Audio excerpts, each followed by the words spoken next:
अस्सलामुअलैकुम और very good morning. Welcome to new Pakistan. मैं हूं आपके साथ अनवार खावर। नाज़रीन, सबसे पहले हम बात करेंगे डोनाल्ड ट्रंप की उस रैली के हवाले से, उस जलसे के हवाले से जिसमें उन पर हमला किया गया है।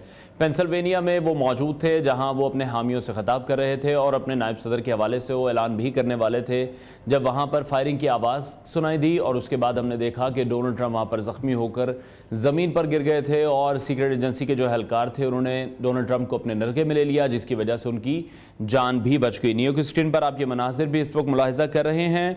फायरिंग का यह वाक़या पेश आया जिसमें डोनाल्ड ट्रंप ज़ख्मी हो गए जबकि मुबैना हमलावर को हलाक कर दिया गया है। रिपब्लिकन रहनुमा डोनाल्ड ट्रंप इंतखाबी रैली से खिताब कर रहे थे जहां उन्हें अपने नायब सदर के उम्मीदवार का ऐलान भी करना था कि अचानक फायरिंग की ज़ोरदार आवाज़ों के साथ ही रैली में खौफ व हरास फैल गया और साबिक सदर स्टेज पर गिर गए, जिन्हें सीक्रेट सर्विस के एजेंटों ने फौरी तौर पर अपने हसार में ले लिया और महफूज मकाम पर मुंतकिल कर दिया गया। न्यूज़ की स्क्रीन पर आप कुछ मनासिर भी इस वक्त मुलाहिजा करें जिसमें देखा जा सकता है कि डोनाल्ड ट्रंप सीक्रेट सर्विस के हसार के दौरान आवाम को देखकर बार बार मुक्का भी लहराते रहे।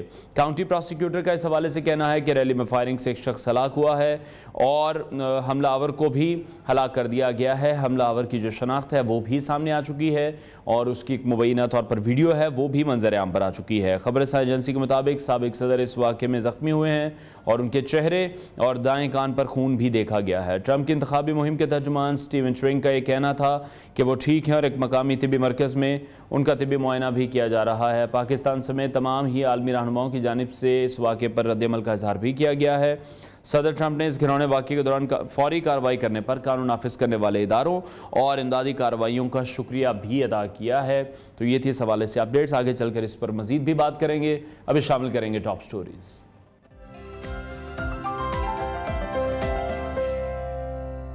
जानिए खुबानी के हैरान कुन तिब्बी फवायद। पावर लिफ्टिंग चैंपियनशिप में पाकिस्तान की 3 बहनों ने तारीख रकम कर दी। Street child football team Norway cup 2024 में जीत के लिए पुरअज़्म। हजारों अद्वियात की कीमतों में होशरुबा इजाफा, आखिर कौन कंट्रोल करेगा? और सबसे पहले बात करेंगे आपकी सेहत के हवाले से और एक ऐसे फल के हवाले से जो कि मौसम गर्मा का फल है। हम बात करें खुबानी के हवाले से जो कि बआसानी भी मिल जाती है और लोग इसे शौक से भी खाते हैं। तिब्बी फवाइद से भरपूर ये फल आड़ू और आलूचे से मुशाबहत रखता है। खुबानी की दरियाफ्त से मुताल्लिक दुनिया भर में मुख्तलिफ दावे किए जाते हैं जिसके तहत बाज़ माहिरीन का यह कहना है कि खुबानी का असल घर चाइना है, जबकि बाज़ लोग खुबानी की दरियाफ्त को 300 साल कबल भारत से मंसूब करते हैं और दावा करते हैं कि खुबानी की दरियाफ्त सबसे पहले भारत में सामने आई। खुबानी की दरियाफ्त से मुतालिक मुख्तलिफ दावों की अहमियत और हकीकत कुछ भी हो, लेकिन इस फल से मुतालिक जो अहम चीज़ है वो है इसके तिब्बी फ़वाइद, जिसके बारे में आज हम बात भी करने जा रहे हैं और जिसके बारे में जानकर आप इस फल को मज़ीद शौक से भी खाएंगे। अमेरिका के महकमा ज़राअत के मुताबिक 100 ग्राम खुबानी में 48 कैलोरीज, 1.40 ग्राम प्रोटीन, 0.39 ग्राम फैट होती है, जबकि 11.12 ग्राम कार्बोहाइड्रेट्स, जबकि 2 ग्राम फाइबर और 9.2 ग्राम शुगर भी पाई जाती है। इसी हवाले से हमने दावत दी है माहिर ग़िज़ाइयत डॉक्टर सारा मज़हर हमारे स्टूडियोज़ में मौजूद है, उनसे इस हवाले से मज़ीद बात करेंगे। डॉक्टर साहब, बहुत शुक्रिया आपके वक्त के लिए। खुबानी हमारी सेहत के लिए कितनी मुफीद है? जी बिल्कुल, जैसे आपने ऑलरेडी डिस्कस किया, खुबानी बेसिकली हमारे पास किंगडम प्लांटी और रोज़ेशी फैमिली से बिलोंग करती है, जो कि हमारे पास एक कम्बिनेशन है। पीच हो गया, उसके साथ प्लम हो गया, इसकी ग्राफ्टिंग करके भी आजकल लोग इसकी प्रोडक्शन को इन्हेंस कर रहे हैं। और उसके साथ साथ आपने मेंशन किया कि ये हमारे पास साउथ एशिया और एशिया के डिफरेंट कंसेप्ट हैं। लोग कुछ साउथ एशिया में अर्मीनिया से रिलेट करते हैं कि 1750s में हमारे पास 1750 की दिहाई मुगलिया दौर में वहाँ भी पाया जाता था और हमारे पास बड़े सगीर पाको हिंद में या चाइना या भारत, ये कॉन्टिनेंटल हमारे जो रीजन्स हैं इनमें पाए जाते थे। लेकिन उसके बाद अगर हम इसकी न्यूट्रिशनल वैल्यूज़ की बात करें, जैसे आपने कैलोरीज़ को मेंशन किया, तो हमारे पास ये लो कैलोरिक डाइट में आता है। अब लोग सोचते ये हैं कि ये फ्रूट है और फ्रूट में फ़ैट कहाँ से आया, फ्रूट में प्रोटीन कहाँ से आया। बेसिकली जो इसके अंदर कोटिलिडन होता है, गुठली पाई जाती है, उसके अंदर पाया जाता है हमारे पास फ़ैट का पोर्शन। वहाँ से ऑयल एक्सट्रैक्ट किया जाता है, वो हेल्थ के लिए अच्छा है, लेकिन कुछ हद तक उस उसमें साइनाइड पाया जाता है। आपने देखा होगा वो टेस्ट में कड़वे पाए जाते हैं, तो अगर आपको वो कड़वे मिले तो उनका इस्तेमाल आपकी सेहत के लिए मुज़िर है, क्योंकि साइनाइड बहुत स्ट्रॉन्ग हमारे पास पॉइजन है, जानलेवा भी ये साबित हो सकता है। आपने वो ज़्यादा अमाउंट में इस्तेमाल नहीं करना अगर कड़वे निकले। बाकी ओवरऑल अगर खुबानी की बात है, हाई फाइबर है हमारे पास, विटामिन ए इनरिच है। इसके साथ साथ हमें जैसे गर्मियों के सीज़न में हाइड्रेशन चाहिए होती है, तो हाइड्रेशन के लिए इसमें पोटाशियम पाया जाता है जो कि सोडियम के लेवल को भी मेंटेन करेगा, इन्वर्सली प्रोपोर्शन चलता है, तो हम हाइड्रेटेड भी रहेंगे। फिर बोन्स को स्ट्रॉन्ग करता है, बोन्स को इस तरह से स्ट्रॉन्ग किया जाएगा, कैल्शियम की एब्जॉर्प्शन को इसमें माइनर अमाउंट में विटामिन सी पाया जाता है जो कि इनहेंस कर देता है। ठीक है, ये हमारे पास जो विटामिन ए है वो हमें क्या फायदा दे रहा है, हमारी नजर के लिए है? Exactly, alright. सर्दियों में अगर देखा जाए तो हमारे पास जो विटामिन ए पाया जाता है वो गाजर में पाया जाता है, जिसमें बीटा कैरोटीन्स पाए जाते हैं। अगर गर्मियों के सीजन में आए तो आपको सप्लीमेंट लेने की ज़रूरत नहीं है। वैसे WHO जो है, बच्चों में भी आपने देखा होगा कि पोलियो के कतरे के साथ रेड और ब्लू कलर के कैप्सूल पिलाए जाते हैं, आपने भी शायद बचपन में पिए हो।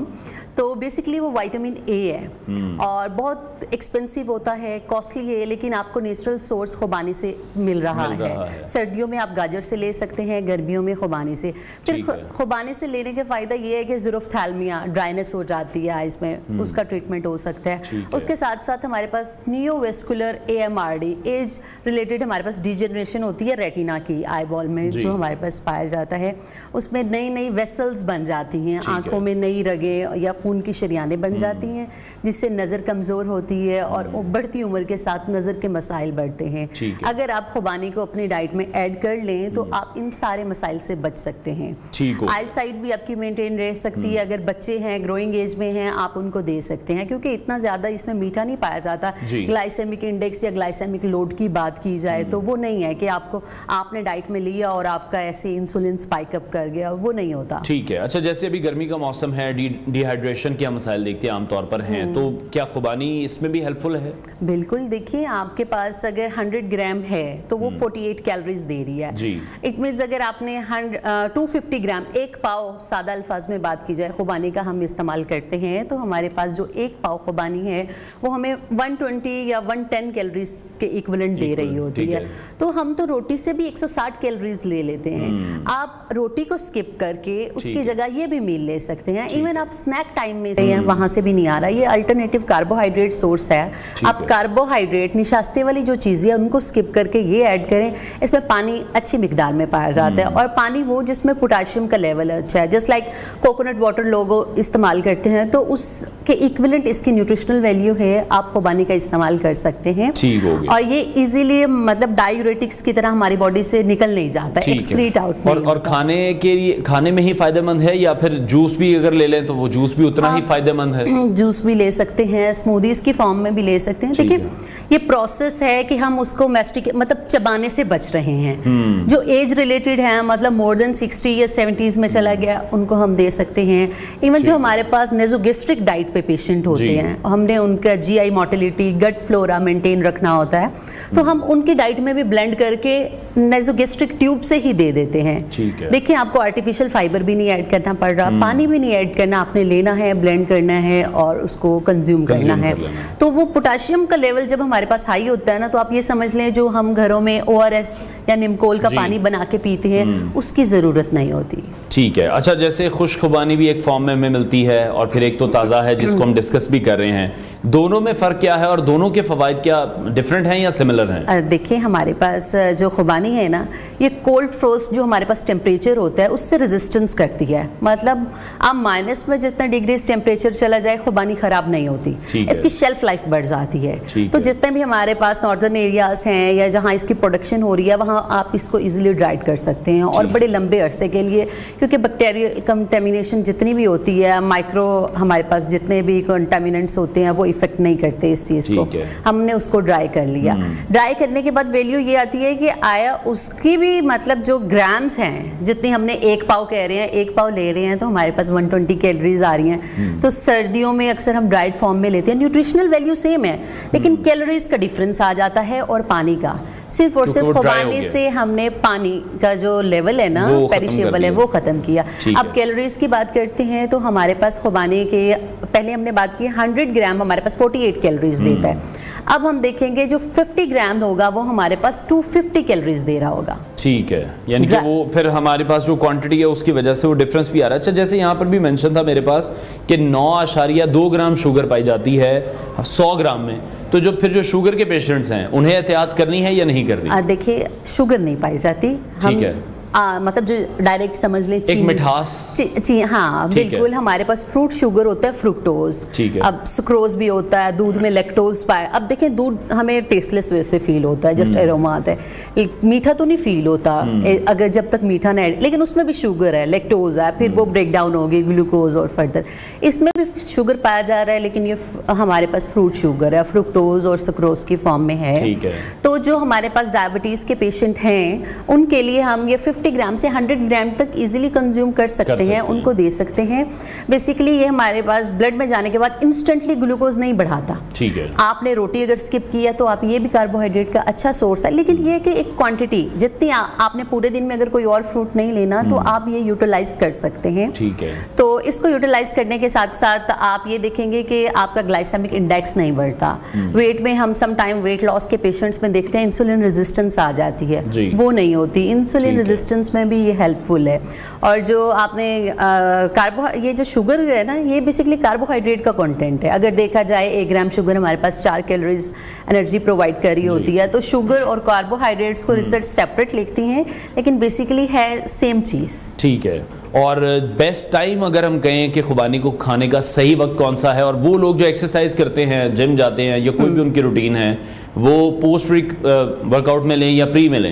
बिल्कुल, देखिए आपने इसको पोस्ट में नहीं लेना, उसमें आपको प्रोटीन का पोर्शन और बाकी इंस्टेंट कार्ब्स ऐसे चाहिए होते हैं जो ब्रेन को एनर्जी देते रहें। ठीक है, आपने इसको लेना है, इसको ऑलमोस्ट 45 टू 60 मिनट्स तक ले जाएं, तब तक जाके इसके वैसे तो हमारे ओरल मैस्टिकेशन के बाद ही सलाइवा कार्बोहाइड्रेट की डाइजेशन स्टार्ट कर देता है।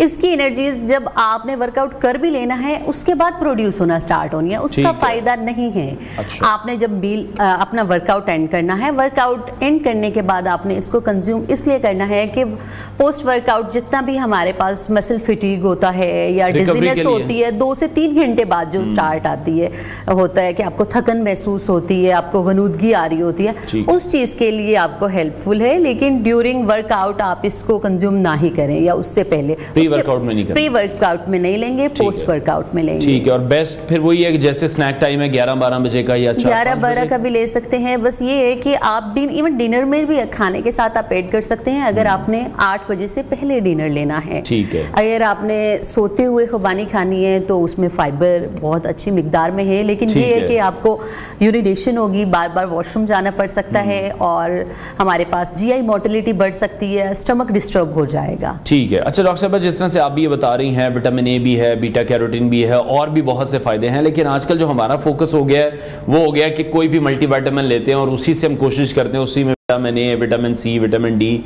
सारी चीज़ें हमें उसी से मिल जाएं। हम फ्रूट्स को इग्नोर करते हैं जो कि हमारे मुल्क में तो बहुत ज़्यादा सस्ते हैं। बिल्कुल, देखिए हम मल्टीविटामिन्स की तरफ जाते हैं, that is too much dangerous. Multivitamin आपको 40-50 साल के बाद लेने हैं। ठीक है, आप ये देखें कि आपके जिस्म में जो आप ले रहे हैं मल्टीविटामिन्स, लेट्स सपोज आपको ले लिया जाए, क्या आपको लगता है आपको विटामिन ए के साथ साथ बी की भी डेफिशिएंसी हो, सी की भी हो, ई की भी हो, उसके पास बाद हमारे पास जितने मिनरल्स हैं उनकी डेफिशिएंसी, ये चीज़ गलत है। लेटर ऑन एजेस में 40-50 या 60 साल की उम्र में तो हम मल्टीविटामिन ऐसे रिकमेंड कर देते हैं ना कि बायो अवेलेबिलिटी या एब्जॉर्ब अच्छा नहीं हो रहा या खाने में ऐसी चीज़ें खाई नहीं जा रही। लेकिन अगर आप 40 साल से कम हैं तो आप इस उम्र में ये ना सोचें कि मल्टीविटामिन से हम न्यूट्रिएंट ले रहे हैं, आपको टॉक्सिसिटी हो सकती है। आप में विटामिन बी ऑलरेडी मौजूद होगा, सी होगा, शायद ए नहीं है, तो अगर आपने ए पूरा करना है तो उसका अल्टरनेटिव सोर्स ढूंढें। सर्दियों में जैसे आप गाजरें इस्तेमाल कर सकते हैं तो गर्मियों में आप खुबानी का इस्तेमाल कर सकते हैं। इसी तरह से आपके पास विटामिन सी नहीं है तो आपके पास सिट्रस फ्रूट्स बहुत अच्छे हैं। आप पहले डेफिशिएंसी के जो सिम्टम्स हैं आपके जिस्म में जो डेफिशिएंसी पाई जा रही है उसको पॉइंट आउट कर लें। ठीक है। जब वो हमारे पास आपके पास आ जाते हैं कि आपको ये डेफिशिएंसी है, ये अलामत जाहिर हो रही हैं, तब आप उसको ले, सिर्फ उस स्पेसिफिक चीज़ को लेना स्टार्ट करें। आप डिफरेंट ब्रांड्स की तरफ और आपने सारे विटामिन्स ना खाने शुरू नहीं मल्टीविटामिन्स में ना जाएं, आपको जिसकी डेफिशिएंसी है आप उस पे जाएंगे। अब खुबानी है नेचुरल सोर्स है, वीकली बेसिस पे आप बेशक इसका इस्तेमाल कर लें कि आपके जिस्म में अगर कोई डेफिशिएंसी है तो वो फुलफिल हो जाएगी। इस तरह से इसका इस्तेमाल। ठीक है, बहुत शुक्रिया माहिर ग़िज़ाई डॉक्टर सारा मजहर हमारे साथ इन कॉन्वर्सेशन थी। नाज़रीन ब्रेक लेते हैं, ब्रेक के बाद आपको दोबारा ज्वाइन करेंगे।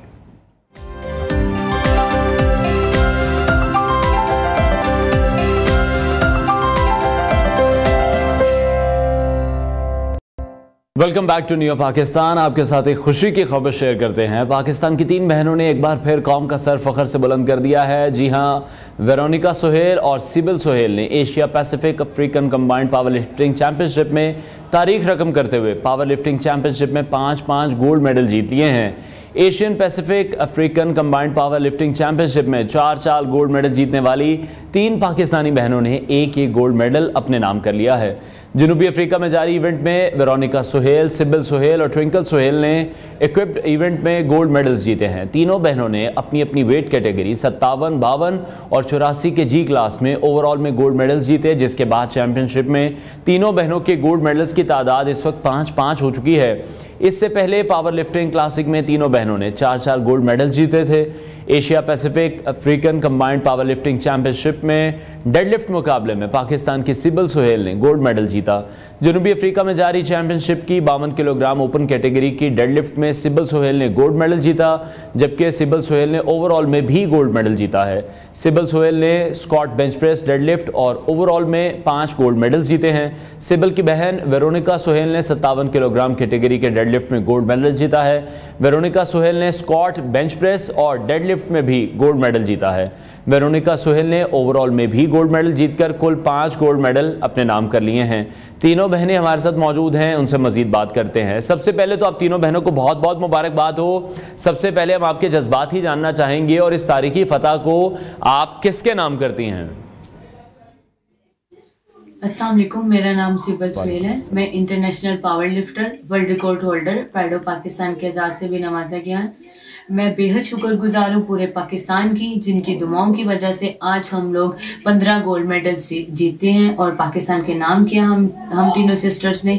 और मैंने Asian Pacific African combined power lifting जो कि साउथ अफ्रीका में हो रही थी, उसमें मैंने क्लासिक पावर लिफ्टिंग में 4 गोल्ड मेडल और एक्विक पावर लिफ्टिंग में 1 गोल्ड मेडल विन किया। मेरा नाम वेरोनिका सुहेल है। मैं इंटरनेशनल पावर लिफ्टर हूँ, 3 टाइम एशियन गोल्ड मेडलिस्ट हूँ। अभी रिसेंटली ही मैंने 57 कैटेगरी में Asian Pacific African combined championship में क्लासिक में 4 मेडल हासिल किया और क्विक में 1 मेडल हासिल किया। और मैं बेहद शुक्रगुजार हूँ पाकिस्तान की, जिन्होंने हमारे लिए इतनी दुआएं की और हम लोगों ने ये मेडल्स पाकिस्तान के नाम किए।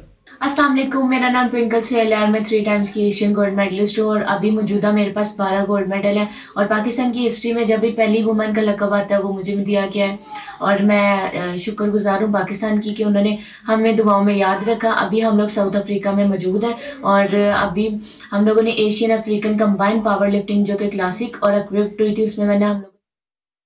ठीक है, तो पावर लिफ्टिंग चैंपियनशिप के लिए आप तीनों ने तैयारी कैसे की और कितना मुश्किल खेल है ये?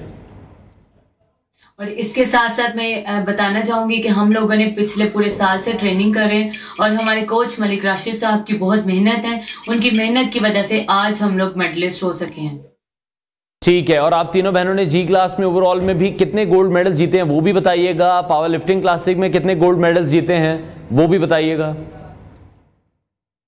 और इसके साथ साथ मैं ये भी आपको बताती चलूँ कि जो वेरोनिका सुहेल है वो वेरोनिका सुहेल जो है वो 57 कैटेगरी में इन्होंने गोल्ड मेडल विन किया और इन्होंने अपना बॉडी वेट बहुत ज़्यादा इंक्रीज़ करना होता है और मेंटेन भी करना होता है। तो इनकी डाइट बिल्कुल हटकी होती है, ये प्रोटीन और काफ़ी हैवी डाइट लेती हैं जिसमें एग्स हो गए, प्रोटीन हो गया और डिफरेंट टाइप की चीज़ें लेती हैं। और जो साइबल है वो उन्होंने हमेशा वेट डिक्रीज़ करना होता है अपना और मेनटेन करना होता है और इसमें हम लोगों को स्पेशल डाइट की ज़रूरत होती है। और मैं हुकूमत से यही अपील करूँगी कि जैसे हम लोग पाकिस्तान के लिए मेडल लेकर आ रहे हैं और इसमें हमें स्पेशल फैसिलिटेट किया जाए, जिसमें हम लोगों को स्पेशल जिम प्रोवाइड किया जाए। वुमेंस की आज तक पावर लिफ्टिंग की प्रॉपर तौर पे जिम नहीं है। और इसके साथ साथ मैं ये भी अपील करूँगी कि हम लोगों की जो जैसे हम लोगों ने इतने मेडल्स विन किया, हम लोगों की डाइट का और खाने का स्पेशल एक सिस्टम बनाया जाए, हमारे कैंप्स लगाए जाए और एक अच्छी सहूलियात फराहम की जाए।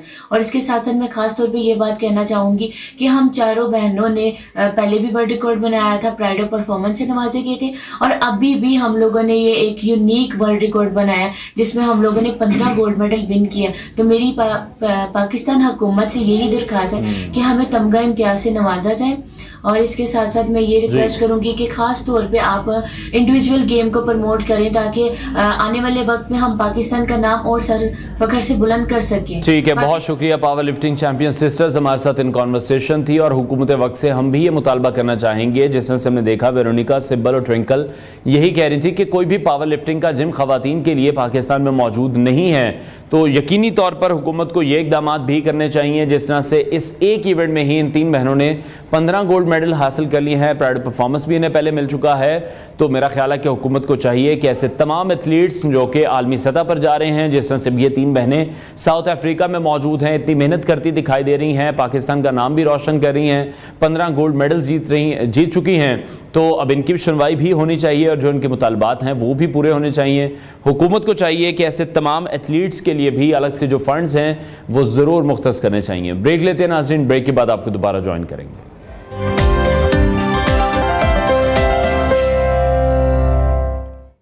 Welcome back to new Pakistan. कौमी एयरलाइन PIA ने Pakistan street child football team की नॉर्वे कप 2024 के लिए पार्टनर बनने का फैसला किया है। यह कौमी एयरलाइन PIA का पाकिस्तान के नौजवान टैलेंट को सपोर्ट करने के लिए एक बहुत ही अहम इकदाम है।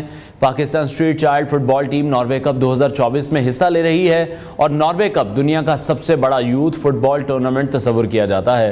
Pakistan street child football team गुज़श्ता साल नॉर्वे कप में रनर अप रही थी। Pakistan street child football team Norway cup में शिरकत करने वाली बेहतरीन टीमों में भी सरे फहरिस्त है। टैलेंट से भरपूर नौजवान नॉर्वे कप चैंपियन बनने के लिए पुरजोश दिखाई दे रहे हैं। नॉर्वे कप रवां साल 27 जुलाई से 3 अगस्त तक ओस्लो में खेला जाएगा।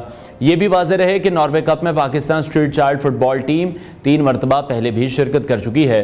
कौमी टीम 2016 और 2023 नॉर्वे कप की रनर अप रह चुकी है। Pakistan street child football team FIFA के मुताबिक दुनिया के पहले नंबर पर स्ट्रीट चाइल्ड टीम है, जो कि हमारे लिए बड़े एजाज़ की बात है।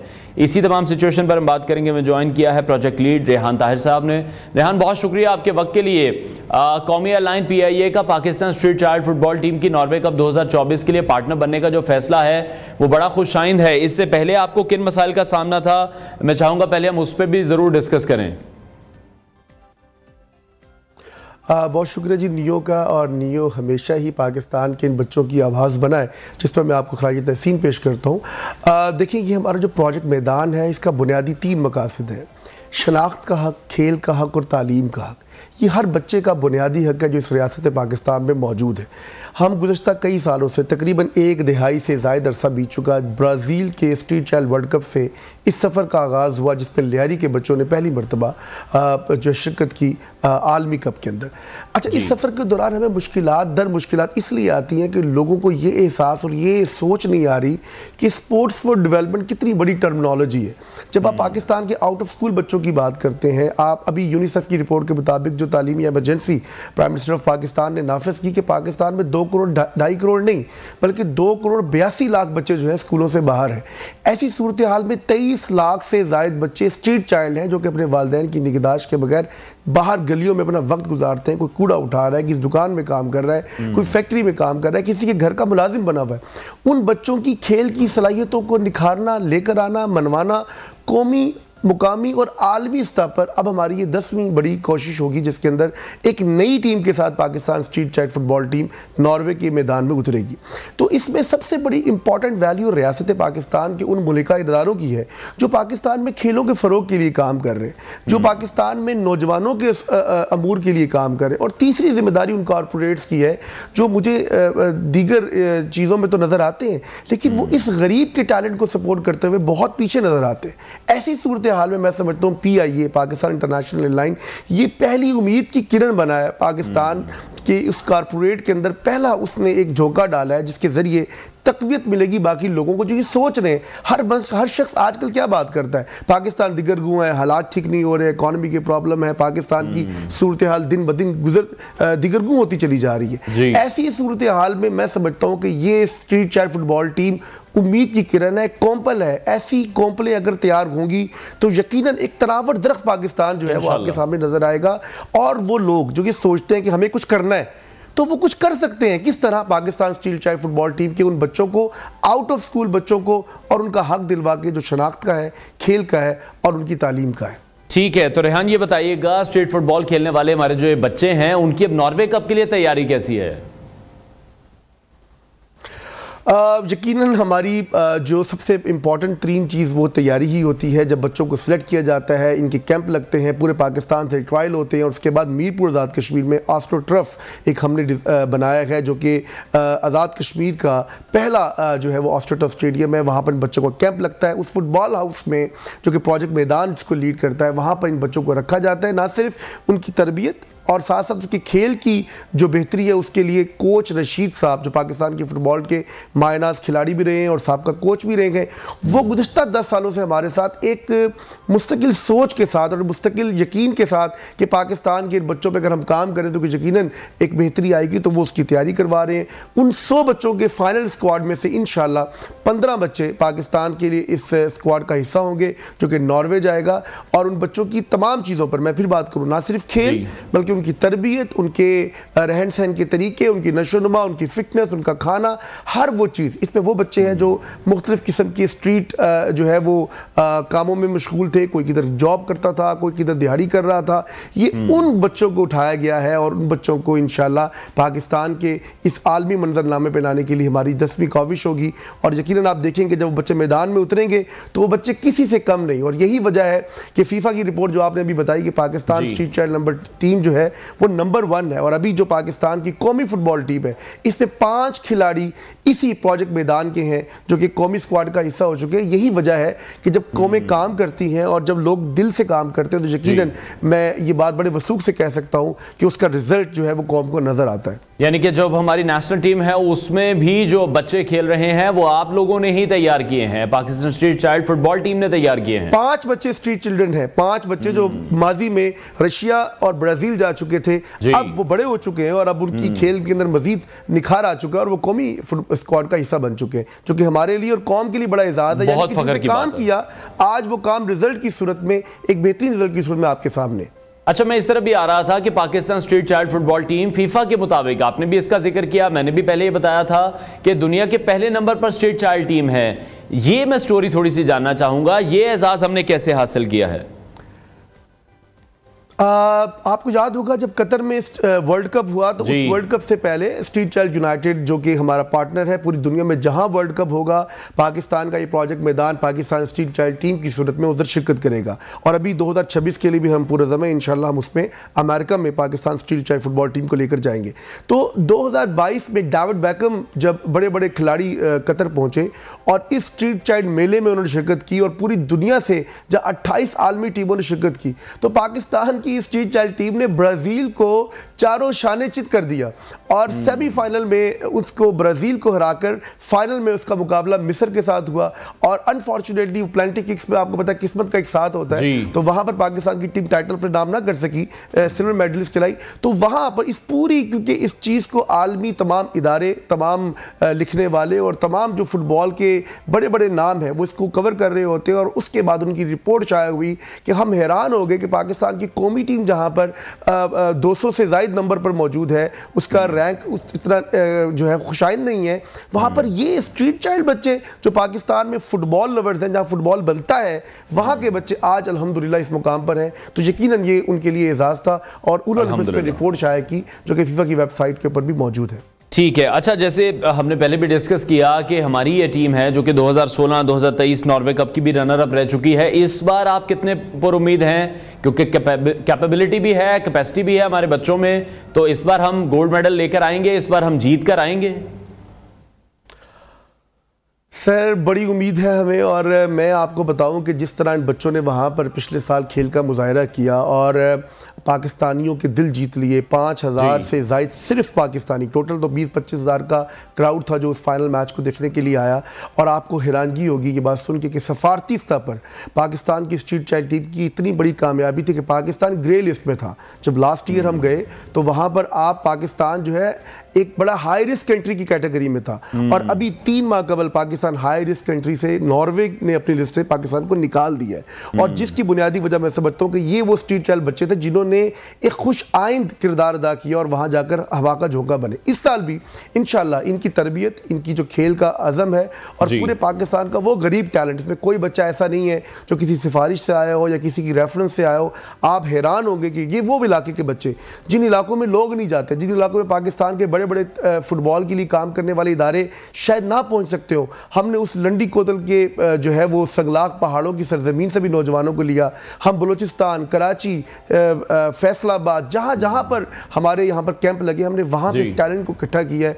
और ये टैलेंट हकीकी बुनियाद पर, सच्चाई की बुनियाद पर और खालिसतन पाकिस्तान के उस टैलेंट को आलमी सतह पर लाने की एक काविश है। तो यकीनन मैं पूरी उम्मीद हूँ अल्लाह और उसके नबी सल्लल्लाहु अलैहि वसल्लम की ज़ात से कि यकीनन कामयाबी इन बच्चों का मुकद्दर बनेगी और पाकिस्तान में जो रिवाइवल है फुटबॉल का, ये इन्हीं बच्चों के सर जाता है, इसी फुटबॉल के स्ट्रीट चाइल्ड फुटबॉल टीम के प्रोजेक्ट के सर जाता है। और आगे इस रिवाइवल में आप देखेंगे मजीद कामयाबी बढ़ेगी। लेकिन मैं यहाँ पर फिर आपके प्रोग्राम के तवज्जुह से गुजारिश करूंगा, ना सिर्फ आपसे बल्कि तमाम जो सुनने वाले लोग हैं, देखिए ये कैसे मुमकिन होगा जब आप लोग इन तमाम बच्चों को स्पॉन्सर नहीं करेंगे, इन बच्चों को सपोर्ट नहीं करेंगे। ये जितने भी मल्टीनेशनल इदारे पाकिस्तान में बच्चों के लिए काम कर रहे हैं, दूध बनाने वाली कंपनियां पाकिस्तान में काम करती हैं, जूसेस बनाने वाले दीगर जितने भी हमारे लोग हैं, मैं PIA की तरह उनसे भी रिक्वेस्ट करता हूँ कि जिस तरह PIA ने एक खुशाइंद हवा का झोंका बना हमारे साथ पार्टनरशिप की, और दीगर हमारे मीडिया के आप जैसे लोग जो हमारे इस कॉज को उठा रहे हैं, मैं बिलावल भुट्टो साहब से, मैं आसिफ अली ज़रदारी साहब जो सदर पाकिस्तान है, उन्होंने हमेशा अगलियारी की उन बच्चों को,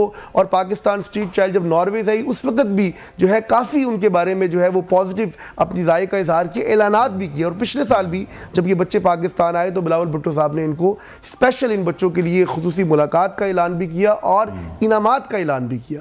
मैं इन लोगों से गुजारिश करता हूँ कि देखिए मुल्क में ठंडी हवाओं के झोंके कैसे आएंगे जब आप पाकिस्तान में मैदानों को आबाद करेंगे। बिल्कुल आप ऐसे ही गरीब के बच्चे के टैलेंट को आलमी सतह पर लाने के लिए हमारे दस्तो बाजू बनेंगे। ठीक है। अच्छा, तो Rehan, after PIA steps in, अब आपको क्या लग रहा है, मजीद बेहतरी आएगी? जो फैसिलिटेशन आप चाह रहे थे, जो चीज़ें आप चाह रहे थे, अब बर वक्त होंगी या हो रही हैं? देखिए मुझे उम्मीद है कि PIA के आने से यकीनन पाकिस्तान इंटरनेशनल लाइन की बहुत बड़ी, ये मैं समझता हूँ कि हमारे साथ एक काविश है कि जिन्होंने इस मुश्किल हालात में, जहाँ पर आपको पता है इकॉनमी एक बहुत बड़ा चैलेंज है, आप खुद सारा दिन इसके ऊपर बात करते हैं, वहाँ उन्होंने स्टेप इन किया और उन्होंने खुले दिल से इज़हार किया। और उनकी ये ख्वाहिश थी कि अगर पाकिस्तान नॉर्वे की जानिब PIA की परवाज़ होती तो ये बच्चे PIA की परवाज़ से, माजी में जिस तरह परवाज़ें चलती थी पूरी दुनिया के अंदर PIA की, ये बच्चे भी उसी परवाज़ में सफ़र कर रहे होते। तो यकीनन की वजह से तकवीत मिलेगी और मेरी रिक्वेस्ट उन तक पहुंचेगी जो अभी तक ये सोच रहे हैं हम किस तरह अपनी चीज़ों को, अपने काम को दुनिया के सामने लेकर आएं।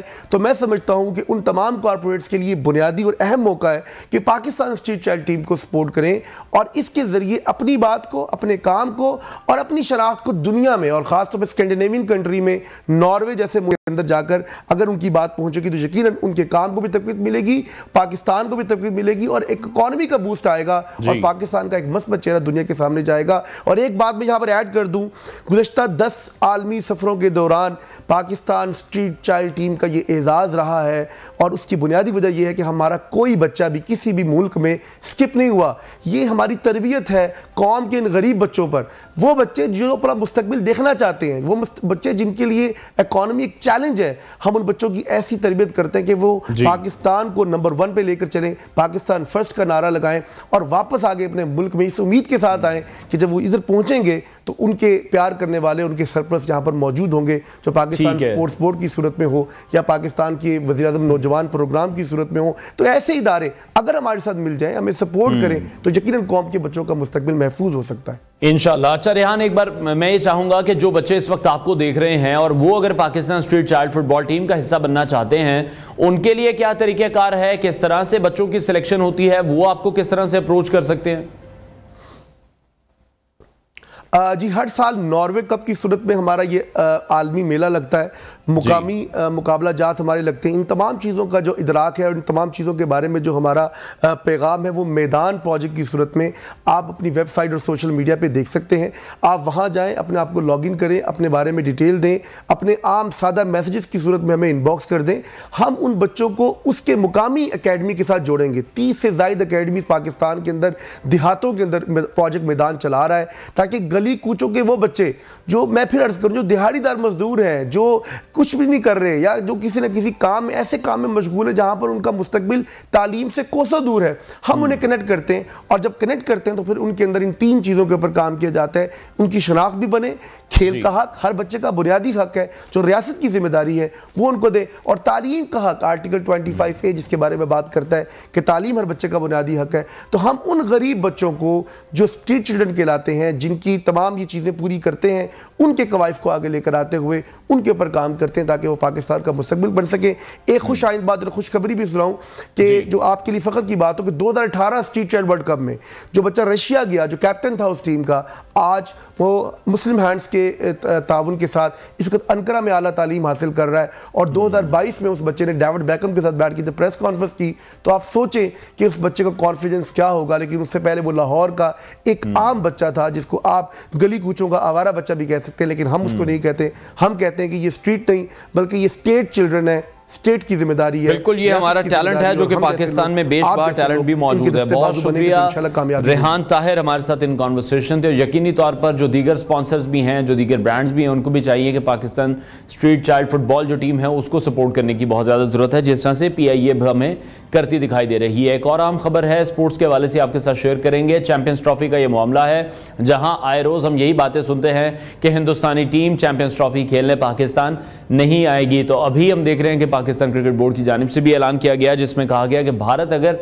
चैंपियंस ट्रॉफी के लिए पाकिस्तान नहीं आएगा तो फिर पाकिस्तान भी 2026 वर्ल्ड कप के लिए भारत नहीं जाएगा। जरा इस बात को कंफर्म कर रहे हैं Pakistan cricket board champions trophy के तमाम मैचेस पाकिस्तान में कराने के मौक़िफ़ से बिल्कुल भी पीछे नहीं हटेगा और पीछे हटना भी किसी सूरत नहीं चाहिए, क्योंकि पिछले साल पाकिस्तानी टीम हिंदुस्तान गई थी वर्ल्ड कप खेलने के लिए इसी जेस्चर के साथ कि अगले साल अब जो टीम है हिंदुस्तान की वो पाकिस्तान आएगी चैंपियंस ट्रॉफी खेलने के लिए। और चैंपियंस ट्रॉफी 2025 की मेज़बानी पाकिस्तान के पास है, लेकिन इन दिनों हम सुन रहे हैं कि प्लान बी और हाइब्रिड प्लान के हवाले से भी बात की जा रही है। जिस तरह से एशिया कप में हिंदुस्तान को फैसिलिटेट किया गया था, लेकिन ये ICC का टूर्नामेंट है जिसकी मेज़बानी इस वक्त पाकिस्तान के पास है, और पाकिस्तान के पास अगर मेज़बानी है तो फिर पाकिस्तान को चाहिए कि पाकिस्तान ये इवेंट भरपूर तरीके से पाकिस्तान में ही करवाए और जो हिंदुस्तानी टीम है वो भी पाकिस्तान खेलने आए। और ये स्पेशली जो एक प्लान किया गया था कि हिंदुस्तानी टीम के जो मैचेस होंगे वो लाहौर में किए जाएंगे, जो बाकी टीम्स हैं उनके मैचेस रावलपिंडी, कराची में भी खेले जाएंगे, शायद मुल्तान में भी खेले जाएंगे।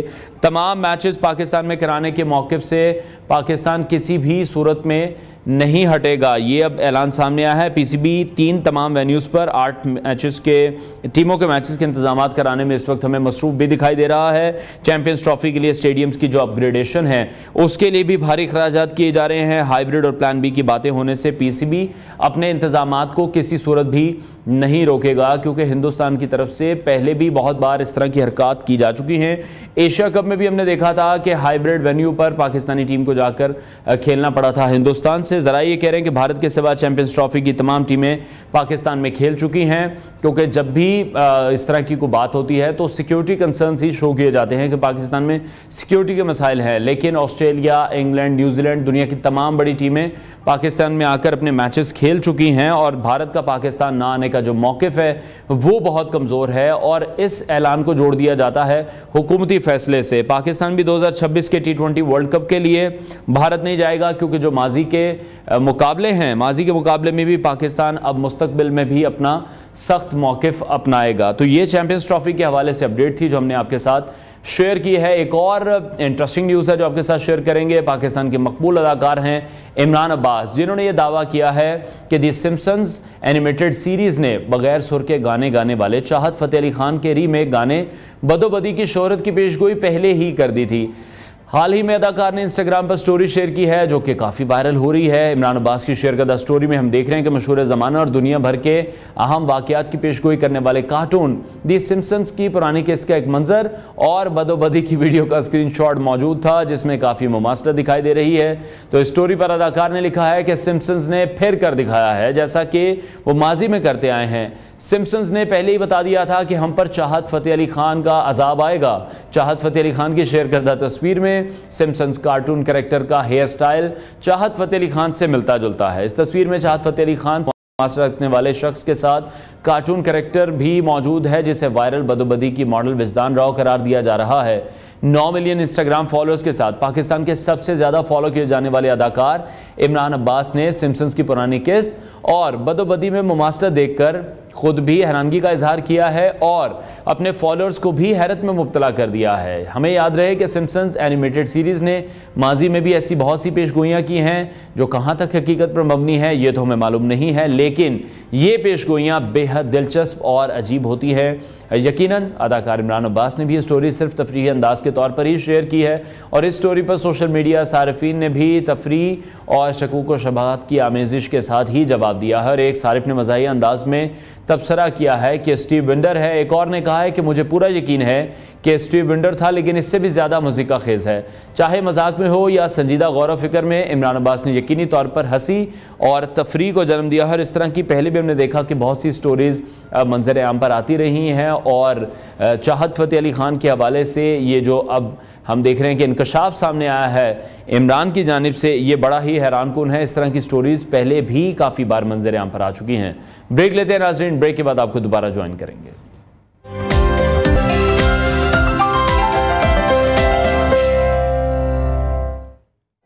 Welcome back to new Pakistan. नाज़रीन, जुम्मे के रोज़ सुप्रीम कोर्ट के 13 रुकनी बेंच ने सुन्नी इत्तेहाद काउंसिल की मखसूस नशिस्तों के केस का महफूज फैसला सुनाते हुए पेशावर हाई कोर्ट और इलेक्शन कमीशन के फैसले को कलअदम करार दिया और कहा कि तहरीक इंसाफ मखसूस नशिस्तों की हकदार है। PTI 15 रोज़ में मखसूस नशिस्तों के लिए अपने उम्मीदवारों के नामों की फहरिस्त फराहम करे। सुप्रीम कोर्ट ने सुन्नी इत्तेहाद काउंसिल की अपीलें मुस्तरद करते हुए PTI को पार्लियामेंट और सूबाई असम्बलियों में बतौर PTI जमात करार दे दिया। अदालत उज़्मा ने फैसले में कहा कि सुन्नी इत्तेहाद काउंसिल आइन के मुताबिक मखसूस नशिस्तें नहीं ले सकती क्योंकि सुन्नी इत्तेहाद काउंसिल ने 2024 का इलेक्शन नहीं लड़ा। जस्टिस मंसूर अली शाह ने केस का फैसला सुनाते हुए कहा कि पाकिस्तान तहरीक इंसाफ एक सियासी जमात थी और है। इंतखाबी निशान का ना मिलना किसी सियासी जमात को इंतखाबात से नहीं रोकता है। इंतखाबी निशान लेने से किसी सियासी जमात को इलेक्शन से बाहर नहीं किया जा सकता। PTI मखसूस नशिस्तों की हकदार है। जस्टिस मंसूर अली शाह ने फैसला सुनाते हुए कहा कि पंजाब, खैबर पख्तूनख्वा और सिंध में मखसूस नशिस्तें PTI को दी जाएँ। तहरीक इंसाफ 15 रोज़ में मखसूस नशिस्तों के लिए अपने उम्मीदवारों के नामों की फहरिस्त फराहम करे, जबकि दीगर 41 उम्मीदवार भी 14 दिन में सर्टिफिकेट दे सकते हैं कि वो सुन्नी इत्तेहाद काउंसिल के उम्मीदवार थे। सुप्रीम कोर्ट के 13 रुकनी बेंच में मंसूर अली शाह, अतर मिनुल्लाह, शाहिद वहीद, जस्टिस मुनीब अख्तर, जस्टिस मोहम्मद अली मजहर, जस्टिस आयशा मलिक, हसन अजहर रिजवी, इरफान सादत ने तहरीक इंसाफ की मखसूस नशिस्तें देने के हक़ में राय दी, जबकि 5 जजेस ने मुखालफत की जिनमें chief justice of Pakistan justice Qazi Faez Isa, justice Jamal Mandokhail, justice Naeem Afghan, justice Aminuddin Khan शामिल हैं। जबकि जस्टिस याहिया अफरीदी ने इख्तलाफी नोट तहरीर किया और फैसला महफूज होने के बाद चीफ जस्टिस काजी फायजीसा ने बेंच में शामिल तमाम जजेस की मीटिंग बुलाई जो 1.5 घंटे तक जारी रही। तमाम फरीकैन के वकला के दलाइल और रिकॉर्ड की रोशनी में हर नुक्ते पर जजेस की राय ली गई। दूसरी जानिब पाकिस्तान तहरीक इंसाफ की कोर कमेटी ने बानी PTI और उनकी अहलिया बुशरा बीबी को जबरन कैद पर रखने पर मुल्कगीर मज़ाहमत करने का ऐलान भी किया है। अब मौजूदा मुल्की सियासत का रुख किस तरफ जाएगा, इस सब पर हम बात करने के लिए हमने दावत दी है। सीनियर तजियाकार ताहिर मलिक साहब ने हमें ज्वाइन किया। मलिक साहब, बहुत शुक्रिया आपके वक्त के लिए। मखसूस नशिस्तों का फैसला तो जुम्मे को ही आ गया था, उसके बाद अब आपको क्या लग रहा है, नून लीग जो है वो सिंगल लार्जेस्ट पार्टी नहीं रहेगी और क्या पाकिस्तान तहरीक इंसाफ का पलड़ा भारी हो जाएगा? मुस्लिम लीग नून के लिए मुश्किलात शुरू होने वाली हैं? नहीं, मुश्किलात नहीं। अगर आप पॉलिटिकली जो आपका सवाल है उस एंगल से तो जो चीज़ मैटर करती है वो पीपल्स पार्टी है और वो वहीं की वहीं है। असल में जो पाकिस्तान का मौजूदा पॉलिटिकल सिनेरियो उसमें जो जिस बात की आप निशानदेही कर रहे हैं वो उसकी पावर पीपल्स पार्टी के पास है। अगर पहले भी वो नून के साथ जाए तो उनसे हुकूमत बनती है और अगर वो PTA के साथ जाए तो उनकी हुकूमत बनती है। अब भी वही सिनेरियो है। मतलब ये जो सीटें आपको मिल जाएंगी जो जिसमें 22 के करीब आपको कौमी असेंबली में सीटें मिलेंगी तो सिनेरियो में कोई फर्क नहीं पड़ा। वो सदर जरदारी वाली बात है जो उन्होंने लाहौर में कही, तो उन्होंने कहा वजीर आजम तो हम बनाएंगे, हमें पता है किसको लाना है किसको छोड़ना है। उसका मतलब ये था कि जो मर्जी सिचुएशन और वो वहीं की वहीं है। मेरा नहीं ख्याल कि पॉलिटिकली कोई ऐसी चेंज आ गई है कि असेंबली में पीटीए की हुकूमत बन जाएगी। ठीक है, लेकिन आपको क्या लगता है कि पार्टी पोजीशन जिस तरह से हम देख रहे हैं मुतासिर अगर होती है तो हुकूमत की तब्दीली का इम्कान क्या फिर सिर्फ उसी सूरत में है अगर बानी पीटीआई इत्तेहाद करना चाहें पीपल्स पार्टी के साथ? क्योंकि पीपल्स पार्टी ने पहले भी कहा था कि हम तो गए थे पाकिस्तान तहरीक इंसाफ के पास भी, वो नहीं माने तो फिर हमने नून लीग के साथ इत्तेहाद कर लिया। देखिए, खान दोनों तरफ फंसा हुआ है। खान का जो पॉलिटिकल स्टैंड था, अगर आपको याद होगा, 94 मिड 90s में ये पार्टी बनी और खान की ओपनिंग यही थी कि दो चोर हैं और उनकी पार्टनरशिप है, मैं तोड़ूंगा, और उसमें दोनों के नाम थे। मतलब मैं अच्छा नहीं लगता, उस जमाने में बेनज़ीर जिंदा थी। तो खान की जो सारी 25-30 साल की सियासत है वो यही थी कि ये पुराने लोग हैं, ये आपस में मिले हुए हैं, बारी उन्होंने रखी हुई है। तो खान के लिए मेरे लिए वो पॉलिटिकली डेथ होगी अगर वो पीपल्स पार्टी के साथ चला जाए। तो उसकी वो जो नजरियाती कह लें या जो उसकी पॉपुलैरिटी है वो हर्ट होती है। अगर हाँ पीपल्स पार्टी की तरफ नहीं जाता तो फिर अपोजिशन ही है। मेरा नहीं ख्याल कि ऐसी कोई सिचुएशन बन जाएगी इन नशिस्तों के बाद। अगर किसी का ये परसेप्शन है तो गलत है। ये अभी तक रियलिटी यही है कि पाकिस्तान की जो हुकूमत है, वफाकी हुकूमत जिसको आप कहते हो, वो अभी भी पीपल्स पार्टी के पास चाबी है। हाँ, हम बात कर रहे हैं, अगर खान साहब या पीटीए वाले कहें कि हम पीपल्स पार्टी से इत्तेहाद करना चाह रहे हैं और पीपल्स पार्टी कहती है कि आप आ जाएं, तो इसका मतलब है आधे घंटे में हुकूमत बदल जाएगी। ठीक है, तो मलिक साहब, जुमे को जो फैसला आया मखसूस नशिस्तों के हवाले से, आप एक्सपेक्टेड था आपकी नज़र में कि यही फैसला आएगा? देखिए, ये जो फैसला है ना, ये मैं कोई कानूनदान नहीं हूँ, मगर हम भी आपकी तरह लोगों से सीखते हैं जो कानून के माहिर हैं। मेरी अपनी राय है कि ये एक पॉपुलर डिसीजन है। पॉपुलर डिसीजन से मुराद है कि सुप्रीम कोर्ट के जो 8 जजेस हैं उन्होंने फैसला लॉ, कानून और आइन के मुताबिक नहीं किया, क्योंकि आइन इस पे खामोश, कानून भी खामोश था। उन्होंने फैसला ये किया है कि पाकिस्तान का आइन बुनियाद है जमहूरियत, और जमहूरियत का मतलब है कि अवाम जिसको वोट दें मखसूस नशिस्तें उसका हक है। तो उन्होंने आइन की एक वसी इंटरप्रिटेशन की है कि पीटीए मकबूल है, लोगों ने वोट पीटीए को दिए, लिहाजा मखसूस नशिस्तें उनकी बनती हैं। मगर जो दूसरी तरफ इलेक्शन कमीशन है उसका पॉइंट ऑफ व्यू भी बड़ा इंटरेस्टिंग है। वो कह रहे हैं कि हम एक इंडिपेंडेंट इदारा है। हमने बैट जब वापस लिया था, निशान वापस लिया था, हमने ये नहीं कहा था कि ये पार्टी खत्म हो गई है। हमने पाबंदी नहीं लगाई थी। हमने कहा था भाई आपने हमारे कवानीन के मुताबिक, रूल्स के मुताबिक इलेक्शन सही नहीं कराए, जाओ साड़ी छू, हम तुम्हें इलेक्शन नहीं लड़ने देते। तो वो उनका पॉइंट ऑफ व्यू अपनी जगह पे है, और ये इतना मुझे स्मूथ नजर नहीं आ रहा। मुझे लगता है कि आगे कुछ ना कुछ गड़बड़ होगी। ये मखसूस नशिस्तें इतनी आसानी से नहीं मिलेगी पीटीए को। ठीक है, तो मलिक साहब, आप किस तरह से देखा जब ये फैसला, हमने देखा कि जब ये फैसला आया तो बहुत से ऐसे हुकूमती वजीर हैं, बहुत से ऐसे मुशीर हैं जिन्होंने उस पर बड़ी तनकीद की है। अज़मा बुखारी साहिबा हमें काफ़ी गुस्से में दिखाई दी। उन्होंने कहा कि अगर किसी को लगता है कि इस्टेब्लिशमेंट मुदाखलत करती आई है तो उन्हें भी जवाब मिल गया है, और फिर उन्होंने ये भी कहा कि शायद इस्टेब्लिशमेंट को मुदाखलत करनी ही नहीं आती है। देखें, अपना हावर जो हुकूमत है, जो मेरी राय में वो तो पॉपुलैरिटी नहीं है। पाकिस्तान में जो असल अपोजिशन है वो इमरान खान नहीं है, वो तहरीक इंसाफ नहीं है। आम आदमी, मैं जो क्योंकि खुद इस शहर में रहता हूँ, इसी में पैदा हुआ हूँ, तो मैं ये नहीं कह रहा कि मैं बड़ा एक्सपर्ट हूँ। मुझे पंजाब, सेंट्रल पंजाब का, क्योंकि मैं रिहायशी हूँ, मुझे लगा कि वाकई नून की बहुत ग्रिप कम हुई है, पॉपुलैरिटी कम हुई है। उसकी वजह मैं नहीं समझता इमरान खान या पीटी, उसकी वजह सबसे पहले बड़ा जो त्यो आया ना, जो जिन आया पाकिस्तान में, उसका नाम है बिजली का बिल। तो इस महंगाई में, इस मायूसी में कोई पॉलिटिकल पार्टी की मुझे फुटिंग नजर नहीं आ रही। तो मैं समझता हूँ ये अपोजिशन के लिए आइडियल हालात हैं। खान के लिए इतने आइडियल हालात हैं कि आप थोड़ा से भी अपना थोड़ा एक्टिव हो तो लोग आपके पास आ जाएंगे। तो ये जो मखसूस नशिस्तों का असल जो मैं इम्पैक्ट देख रहा हूँ, मैं देख रहा हूँ कि क्लैश बढ़ेगा, पीटीआई और हुकूमत आमने सामने आएंगे, क्योंकि उनकी पॉपुलैरिटी बढ़ रही है, उनको स्ट्रेंथ मिल रही है। मगर हैविंग सेड दैट, असल बात यह है कि आपकी रियासत और आपकी हुकूमत ने यह फैसला किया हुआ है कि जनाब आपकी बारी नहीं है, आपको सांस नहीं मिलना, आपको रास्ता नहीं मिलना। आप 50,000 केसेस से बाहर आएंगे तो आगे केस खड़ा होगा। कल 9 केसेस में खान की गिरफ्तारी डाली गई है, 9 मैं बता रहा हूँ, उसमें 9 मई भी है, उसमें नैब भी है। अब आप मुझसे पूछे कि नैब का केस क्यों दोबारा किया गया? नैब का केस इसलिए किया गया है कि मई में आपकी हुकूमत ने एक ऑर्डिनेंस दिया था कि नैब का जो मुलजम है या मुजरम है जो भी है, वो 14 दिन के बजाय 40 दिन रिमांड उसको दिया जा सकता है। तो उन्होंने 3 महीने पहले ही प्लान कर लिया था, अगर हाँ साहब जज उस पर मेहरबान रहे और अदालतें उसको रिहा भी करेंगे तो हम नैब का एक भी केस करेंगे तो 40 दिन ये पक्का हो जाएगा। तो वो रियासत कोई इसमें झूठ नहीं बोल रही, कोई मुनाफकत नहीं, दे आर वेरी क्लियर कि आप जो मर्जी कर लो, जितनी मर्जी अदालतों में जाओ, तुम लोग जेल में रहोगे, तुम्हारी बारी नहीं है।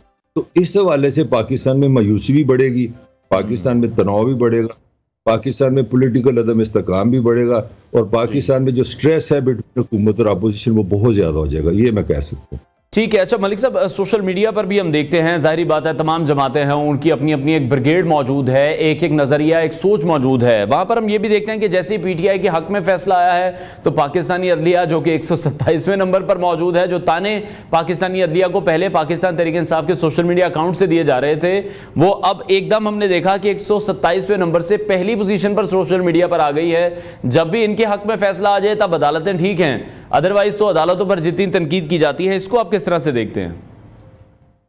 ये इससे साबित होता है कि इमरान की जो पॉलिटिक्स है या पीटीए की सियासत है वो पॉपुलर है, वो नजरियाती नहीं, उसकी बेस कोई नहीं है, वो हवा का झोंका है। मुझे अच्छी तरह यहाँ खान साहब ने पहले चढ़ाई की थी चीफ जस्टिस इस्लामाबाद के जो हाई कोर्ट है उस पर भी बड़ी चढ़ाई कर दी थी कि ये गलत है, मेरा केस उधर ना जाए। तो एक केस पे जब उनको वहां से रिलीफ मिला तो मबतें शुरू हो गई। तो खान साहब तो वैसे भी यू टर्न के बादशाह हैं, तो उससे एक चीज साबित होती है कि पीटीआई की popularity definitely it is one of the most popular party इन पाकिस्तान, मगर इनकी कोई डायरेक्शन नहीं है, इनका कोई स्टैंड नहीं है। मतलब अगर वही सुप्रीम कोर्ट, अगर मिसाल मैं देता हूँ, अगर ये मखसूस नशिस्तें इनको ना मिलती तो इन्होंने सुप्रीम कोर्ट का 200 ममालिक में जो नंबर गिनाना था वो था 2 लाख, तो 2 लाख पे आ गई। इनकी इमोशनलिज्म है, रिएक्शन है, और ये मैं खां की खामी भी समझता हूँ, मैं ऑनेस्टली समझता हूँ कि खां इस वक्त वाकई बड़ा मकबूल आदमी है, और मेरी राय में अगर फेयर इलेक्शन हो तो खां छोड़ेगा नहीं, ये मेरी राय है। दूसरी तरफ मेरी ये भी राय है कि पता पुता कुछ नहीं किसी को, इकोनॉमी किस तरह चलानी है, अदालतों का क्या करना है, पाकिस्तान का मसला क्या है। खान साहब की अपनी बड़ी मजेदार स्टेटमेंट है, अगर वो ईरान जाते थे तो वहां से प्रेस हो जाते थे, पाकिस्तान आके प्रेस कॉन्फ्रेंस कर देते थे, मदीना बनाना है, मदीना वाले कहते थे कि हमने यूरोप बनना है। फिर कभी वो चीन जाते तो उन्हें चीन बड़ा अच्छा लगता था, कम्युनिज्म बड़ा अच्छा निजाम है। तो कोई जिग जैग माइंड है ना कि हर चीज ही अच्छी है, हर चीज ही बुरी है, जो मुझे मिल गई वो मुझे मिल गई।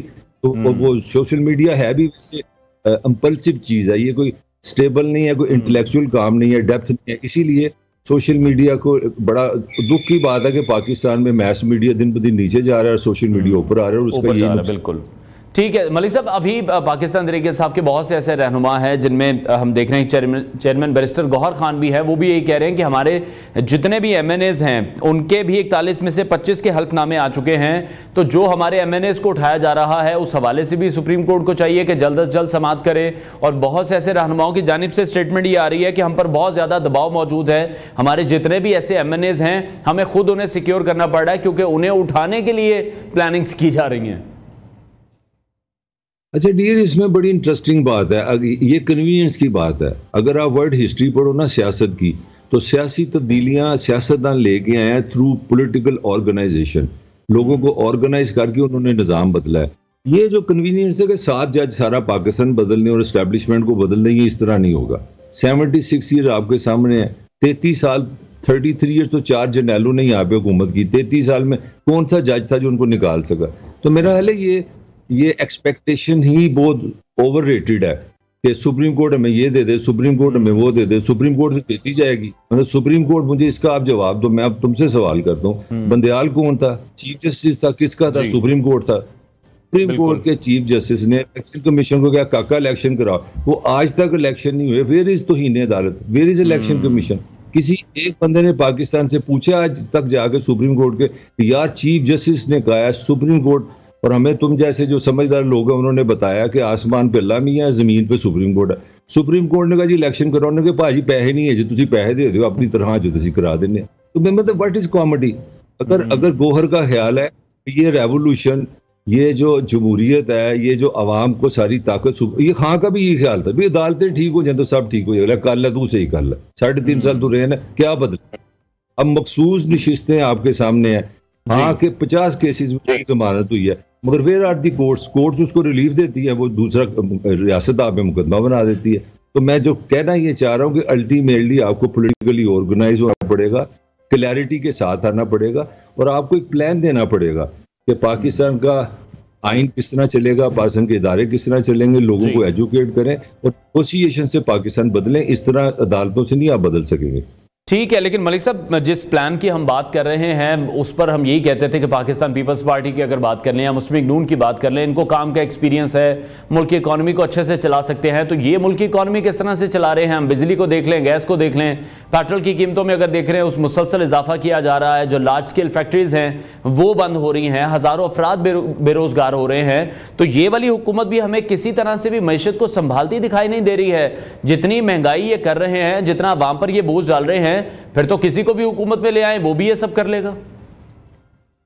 तो यही होगा, खान के साथ भी यही होगा।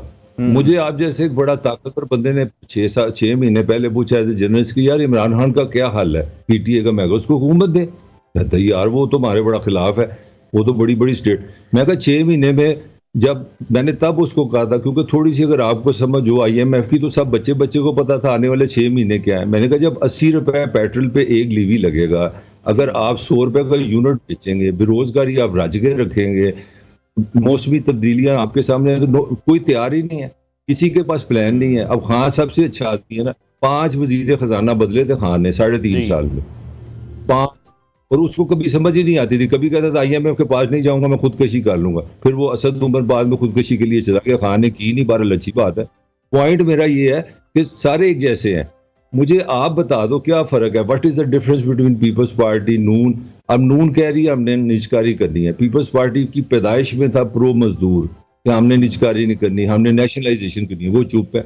तो मेरा ख्याल है किसी के पास कोई प्लान नहीं है। और पाकिस्तान के जो, लेकिन मलिक साहब सोशल मीडिया पर जो पाकिस्तान तहरीक इंसाफ के फॉलोअर्स हैं, या वैसे भी जो पाकिस्तान तहरीक इंसाफ के फॉलोअर्स हैं, मैं खुद एग्री करूंगा कि बहुत ज्यादा है। पाकिस्तान तहरीक इंसाफ की या बानी PTI की बहुत ज्यादा मकबूलियत है, लेकिन वो जो एक चार्म है उनकी पर्सनैलिटी का, वो जो एक हैंडसमनेस है, वो उससे बढ़कर तो फिर कुछ नहीं है ना। परफॉर्म तो वो भी नहीं कर सके। लोगों को ये क्यों नहीं समझ में आता? पाइयो हैंडसम पॉपुलर नहीं है। मैंने तुम्हें पहले बताया पाकिस्तान में पॉपुलर हैंडसम नहीं है, लोगों को बिल खा गया है। लोगों के अंदर डिप्रेशन है, लोगों के अंदर एक एंगर है, लोग डिस्टर्ब हैं।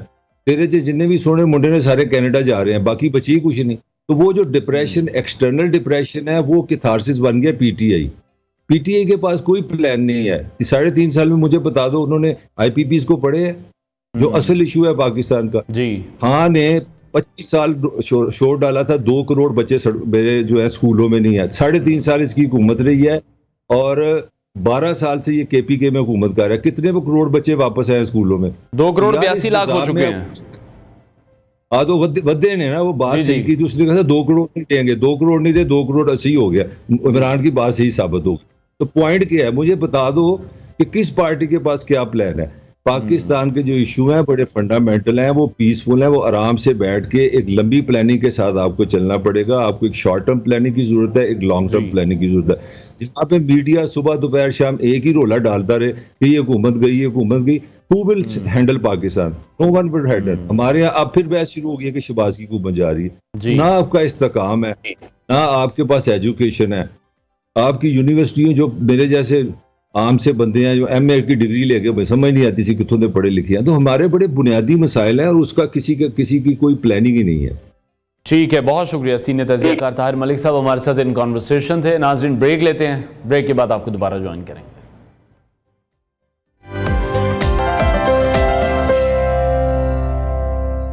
Welcome back to new Pakistan. और अब हम डिस्कस करने जा रहे हैं डोनाल्ड ट्रंप पर उस अटैक के हवाले से जो पेंसिल्वेनिया पर उनकी इंतखाबी रैली के दौरान उन पर किया गया था। और वहाँ पर हमने देखा था कि साबिक सदर डोनाल्ड ट्रंप इंतखाबी जलसे में खिताब कर रहे थे जब उन पर फायरिंग की गई है, और वो इस हमले में बाल बच गए हैं। तमाम हम देख रहे हैं कि आलमी बरादरी की तरफ से भी इस वाक़े की मजम्मत की गई है, पाकिस्तान की तरफ से भी इस वाक़े की मजम्मत की गई है।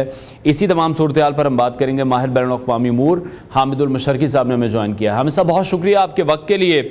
आप क्या देख रहे हैं, ये जो अटैक था पूरी दुनिया ने ही देखा है, आलमी सियासत पर इसके क्या असरात पड़ेंगे?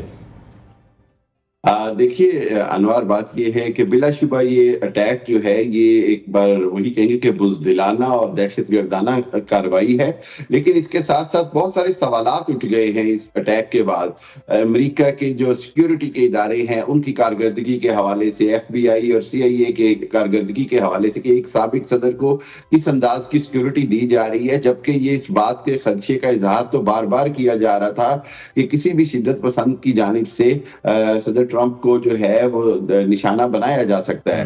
दूसरी जानिब एक सवाल ये भी खड़ा होता है कि एक बार फिर अमेरिका के अंदर कोई भी बड़ा कातिलाना हमला या वाकया होता है तो उसमें जो मुजरिम होता है उसको उसी वक्त गोली मारकर हलाक कर दिया जाता है, जिसके नतीजे में बहुत सारे सवालात जो हैं वो हमेशा के लिए दफन हो जाते हैं।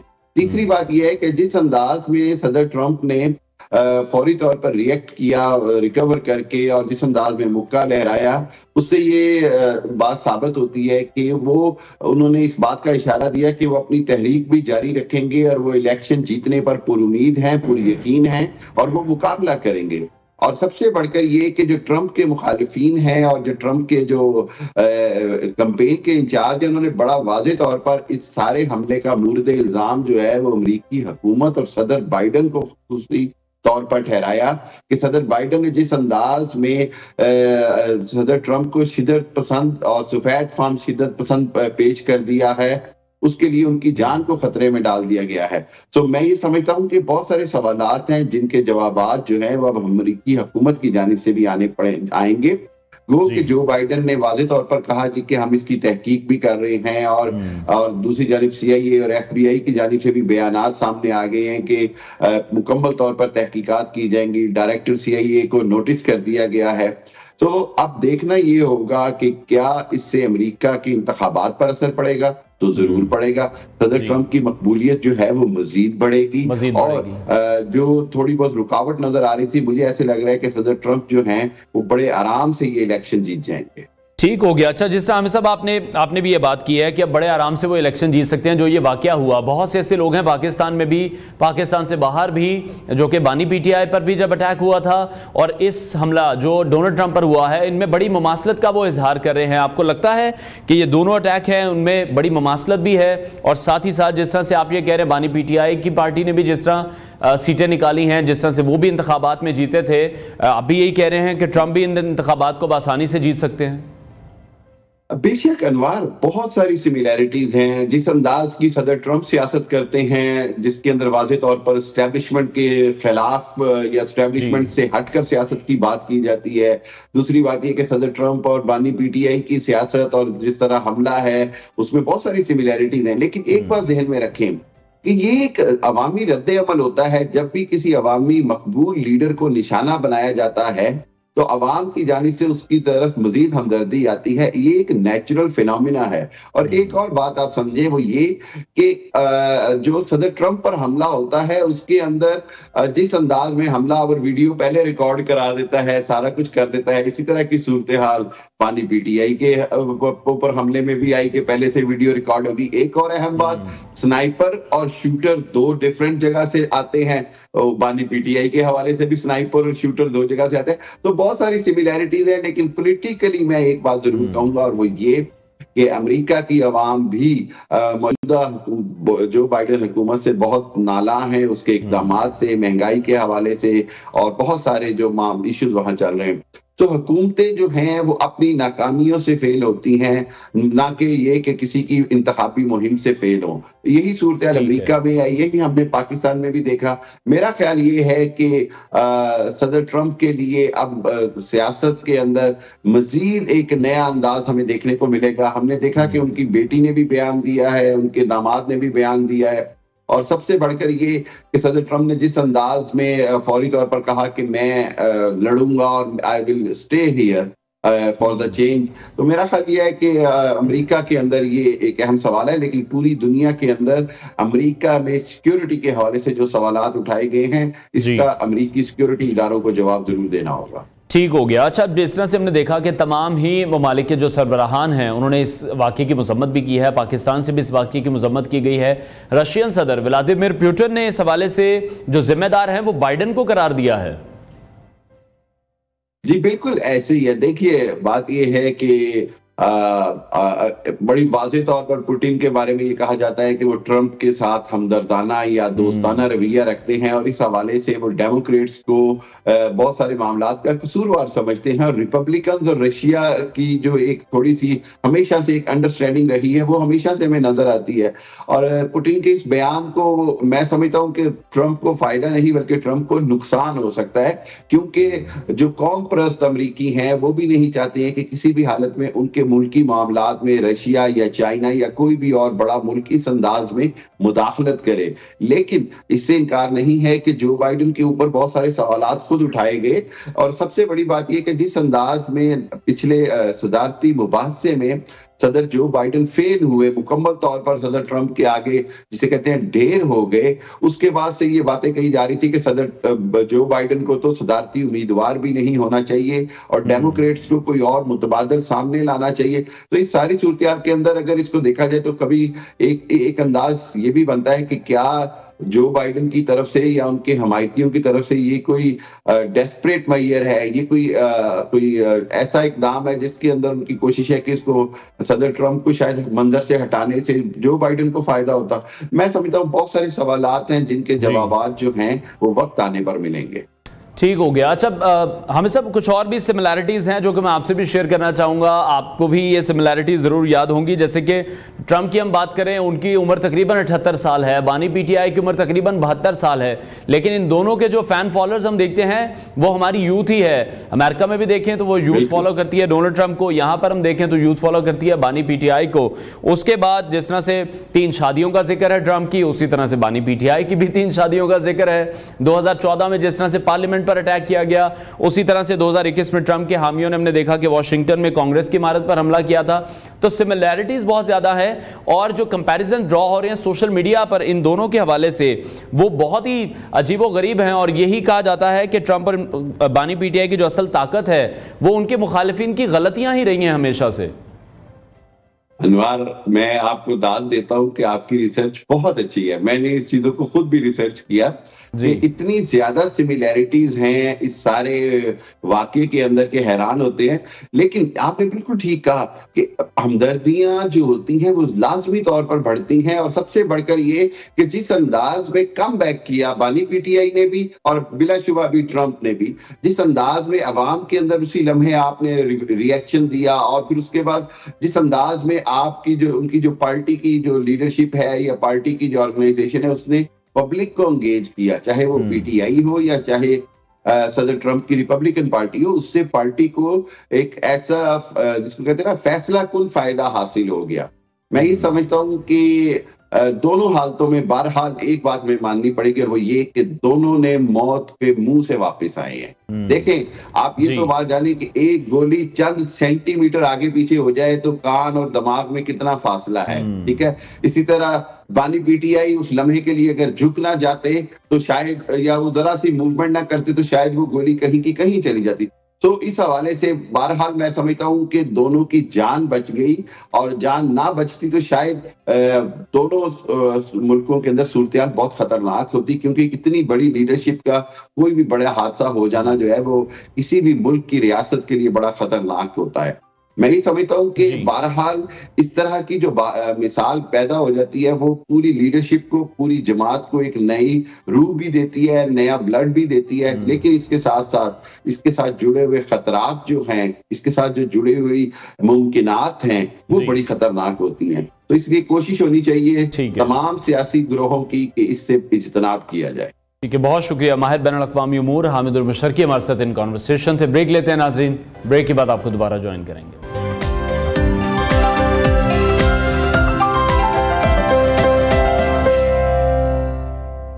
Welcome back to new Pakistan. Pakistan में अद्वियात की कीमतों में इजाफे का तूफान सर उठाने लगा है और हालिया बजट में 18% टैक्स, जीएसटी और सेल्स टैक्स के निफाज के बाद अद्वियात की कीमतों में 100% से लेकर 400% तक इजाफा हो चुका है। अद्वियात किसी भी तरह गरीब मरीजों की पहुंच से दूर होती जा रही हैं और गरीब आवाम का ये कहना है कि या तो हम रोटी खा सकते हैं या फिर हम अद्वियात ले सकते हैं।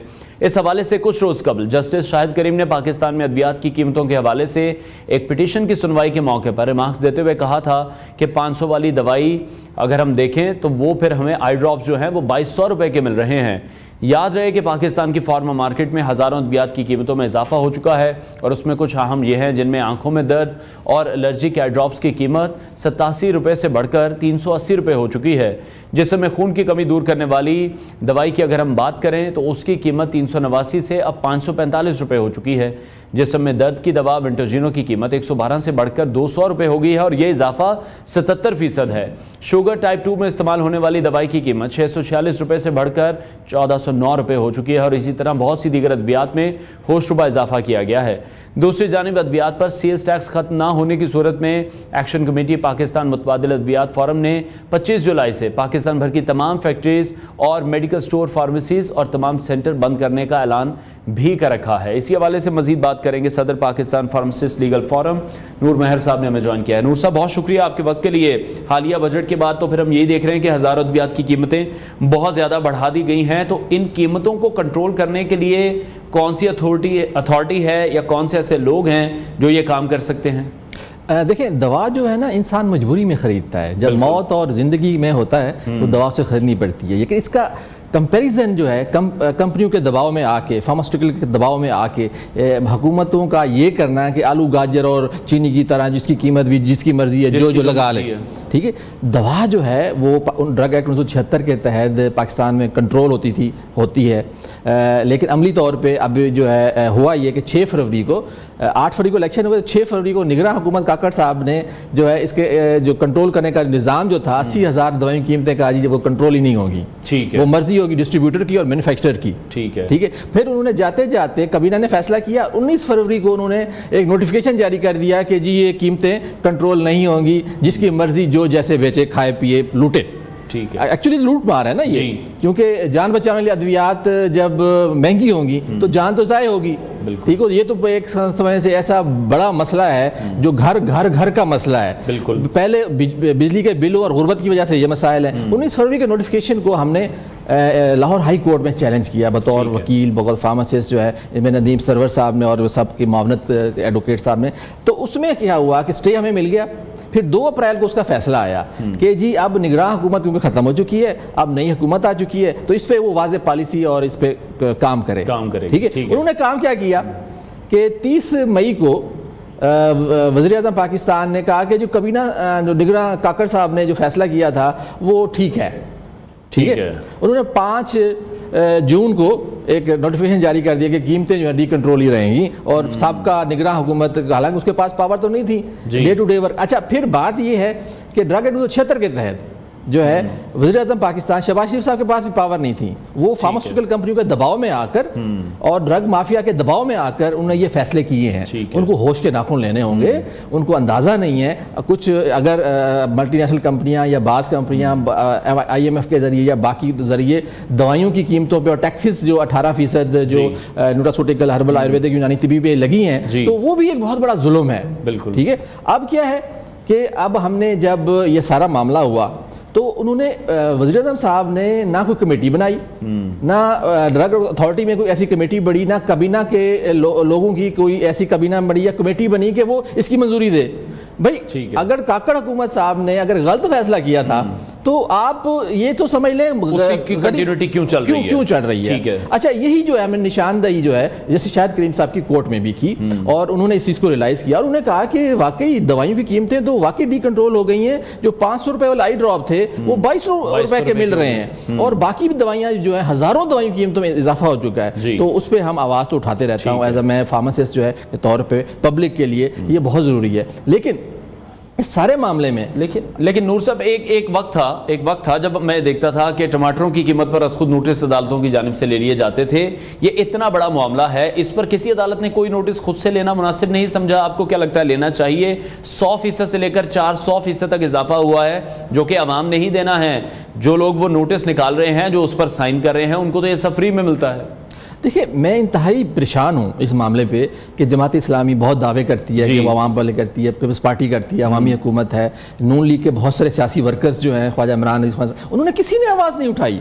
मतलब वो शायद ये समझ रहे हैं कि कुछ नहीं हुआ, हालांकि जो है बहुत कुछ हो चुका है और इसके असरात अभी आना शुरू हो गए हैं। उन अद्वियात के पैक हमने मार्केट से इकट्ठे किए हैं, उनके नए पुराने बैच इकट्ठे किए हैं, उस पर हम होमवर्क जो है बतौर मैं जितनी मेरा हिस्सा है वो मैं करता हूँ, उसकी शीटें, एक्सेल की शीटें बनाता हूँ। देखिए ये हमारी इखलाकी ड्यूटी है, ये मरीज को बचाना जो है बहुत ज़रूरी है। जान जब बचेगी नहीं इस महंगाई के दौर में, जो पाकिस्तान में अब क्या है, जो फार्मास्यूटिकल एलोपैथिक कंपनियां हैं उनको जो है दवाइयों के कंट्रोल की वजह से उनके रॉ मटीरियल पे छूट मिलती है, उनको जो बहुत से टैक्सेस जो है, सेल टैक्स नहीं लगता और बहुत सारे टैक्सेस नहीं लगते, उनके CPS भी जो है बगैर वो टैक्सेस के आते हैं। तो बहुत सारी चीज़ों में उनको पहले ही जो है बहुत सारी कंपनी फेवर्स मिलती हैं, इवन के उनको बहुत सी इतनी खुली छूट मिली हुई है बहुत सारी कंपनियों को कि वो डॉक्टरों को AC फ्रिज बाहर के टूर पता नहीं क्या कुछ नहीं देते। जब पाकिस्तान जिसमें रॉ मटीरियल जो है वो 95% बाहर से आता है और वो कंट्रोल में आता है, और जब पाकिस्तान में जो है पावर मार्केटिंग ये है कि फार्मास्यूटिकल्स में पहले डॉक्टर्स जो है ना वो ब्रोशर लिटरेचर और सैंपल लेते थे, अब वो जो है ना मेडिकल रैब बेचारे से वो नहीं ऐसा लेते, वो कहते हैं जी मेडिकल रैब जो कंपनियां जो हैं वो कहते हैं डॉक्टर साहब असी तो एक गड्डी जड़ा ना मतलब कि गाड़ी और दूसरी में दवाइयों की ट्रक होगा, तो आप बताएं फैसला करें कितने हमें नुस्खे लिखने। तो जब हम दुनिया में फार्मास्यूटिकल्स में करप्ट 3 ममालिक में टॉप पे आ गए हैं, जब जहां पे कोई हिसाब ही नहीं है, एक पुलिस वाला अगर 100 रुपए रहता है ना उस पर FIR हो सकती है, एक सरकारी डॉक्टर जो गवर्नमेंट का एम्प्लॉई है सरकारी तनख्वाह लेता है, वो सारा दिन बैठ के फार्मास्यूटिकल कंपनी के मुफाद के लिए ब्रांड लिखता है, उनके ब्रांड लिखता है, हालांकि जेनेरिक लिखना चाहिए। हमने जेनेरिक की रिट जो है लाहौर हाई कोर्ट में की हुई है, अभी उस पर फैसला नहीं हो पा रहा कि भाई डॉक्टर जो है ड्रग एक्ट 76 के सेक्शन 7 की क्लास 8 के तहत जो है सॉल्ट लिखना चाहिए, लिखे ब्रांड ना लिखे। लेकिन अब ये जो चोरी है, एक पुलिस बेचारा जो सारा दिन ख्वार होता है, ठीक है, और उसकी तनख्वाह भी बड़ी कम है, वीडियो एक वायरल हो जाए 100 रुपया पकड़ते हुए भी तो उसको मुअत्तल कर देता है। ये सरकारी डॉक्टर जो है बाज डाकू जो है ना वो डॉक्टर के बजाय डाकू का किरदार अदा कर रहे हैं। तो वो व्हाइट कॉलर क्राइम जो है, बहुत सारे डॉक्टरों की जो जाली एसोसिएशन हैं, किडनी एसोसिएशन, पीड एसोसिएशन, फलानी एसोसिएशन, तो इस पे जो इंटरनेशनल लीग्स तो काम कर रही हैं, अभी इस पे बड़ी लीग्स आएंगी जो वो पाकिस्तान में जब डाटा आएगा कि पाकिस्तान में कितने बिलियन डॉलर्स की करप्शन जो इसमें हुई है। अब ये देखें पाकिस्तान में 800 एलोपैथिक कंपनियां हैं और जिसमें अभी पाकिस्तान में 20 के करीब मल्टीनेशनल्स हैं। तो अब पाकिस्तान की ग्रो कर रही है, पाकिस्तान में अल्टरनेटिव मेडिसिन जो है वो तकरीबन 1500 के करीब जो है हर्बल आयुर्वेदिक यूनानी, उसकी एक्सपोर्ट भी पाकिस्तान में है। तो इस तरह ये एक तो सिर्फ इंडस्ट्री लूटेगी और गरीब मरेगा। तो ये जो है ना देखें दवाई जो है ना वो गुड्स के जुमरे में नहीं आती कि उस पर टैक्स लगाया जाए। अच्छा, अब टैक्सेस भी लगाए जा रहे हैं, उसके साथ साथ मैं चाहूंगा कि आप कुछ स्पेसिफिकली हमें दवाइयों के नाम बताएं जो कि रोजमर्रा का इस्तेमाल है। ब्लड प्रेशर के हमारे यहाँ बहुत ज्यादा मरीज हैं, शुगर के हमारे यहाँ बहुत ज्यादा मरीज हैं, दिल के अमराज बहुत ज्यादा हैं, इन दवाइयों पर भी फिर हाथ साफ कर दिया। देखिए मैं ब्रांड्स के नाम इसलिए मुनासिब नहीं समझता, हम सिर्फ यानी कि अमोडापिन जो है, ठीक है, एटेनोल जो है जो ब्लड प्रेशर को और ये करने के लिए, और ख़ास तौर पे दिल के अमराज की जो है हज़ारों सैकड़ों दवाइयाँ जो हैं वो महंगी हो चुकी हैं, उसमें कंट्रोल ही ख़त्म कर दिया है। पहले होता था कि जी ये 500 रुपये की है जी, ठीक है, अब क्या है कि डॉक्टरों की मर्जी है, कंपनियों की मर्जी है, फार्मास्यूटिकल कंपनी और डिस्ट्रीब्यूटर की मर्जी है कि वो 500 वाली 1500 की बेचें, 2000 की बेचें, और डॉक्टर साहब को जो पैसे लगाएंगे, ठीक है, पावर मार्केटिंग में, और डॉक्टर साहब जो लिख देंगे, मरीज बेचारा रुल के वो कहीं ना कहीं से उसकी फार्मेसी से ढूंढेगा, वही लेगा, और डॉक्टर साहब की हिदायत होती है कि भाई ये जो लिखी है ना यही लेनी है, यही वाली लेनी है, ठीक है, और डॉक्टर साहब ने अपना टारगेट पूरा करना है, कंपनियों के साथ सेटिंग है। तो हम असल में डी कंट्रोल अफोर्ड ही नहीं कर सकते, हमारा मरीज बेचारा मर जाएगा, कैंसर का मरीज जिसकी इलाज जो है बहुत ही महंगा है। इसलिए इमरान खान हुकूमत थी, उन्होंने भी 8 दफा अद्वियात कीमतों में इजाफा किया, और अभी भी जो है जितनी ओवरऑल दवाइयां हैं उसमें जो एसेंशियल मेडिसिन है 141, उसमें भी अभी इस गवर्नमेंट ने इजाफा किया है, इस मौजूदा हुकूमत ने पिछली जो हर साल जुलाई में वैसे इजाफा कर रहे हैं, ठीक है। वो एक हार्डशिप केस, अगर किसी दवाई की जो कीमत वारा नहीं खा रही, मतलब उसमें मटीरियल्स वगैरह महंगे हो गए, तो ड्राइव ने उसको दिया है। अब मसला ये है कि उन्होंने 5 जुलाई को लेटर जारी किया है, उसमें मतलब एक डी कंट्रोल करके अब राय मांग रहे हैं मिनिस्ट्री ऑफ लॉ से कि आप बताएं कि हम ये कर भी सकते थे या नहीं। ठीक हो गया, बहुत शुक्रिया। पाकिस्तान फार्मासिस्ट लीगल फोरम, नूर मेहर साहब हमारे साथ इन कॉन्वर्सेशन थे। नाज़रीन, प्रोग्राम का वक्त खत्म हुआ है, इंशाल्लाह कल फिर आपसे मुलाकात करेंगे। अपना बहुत सारा ख्याल रखिए, इजाज़त दीजिए, अल्लाह हाफ़िज़।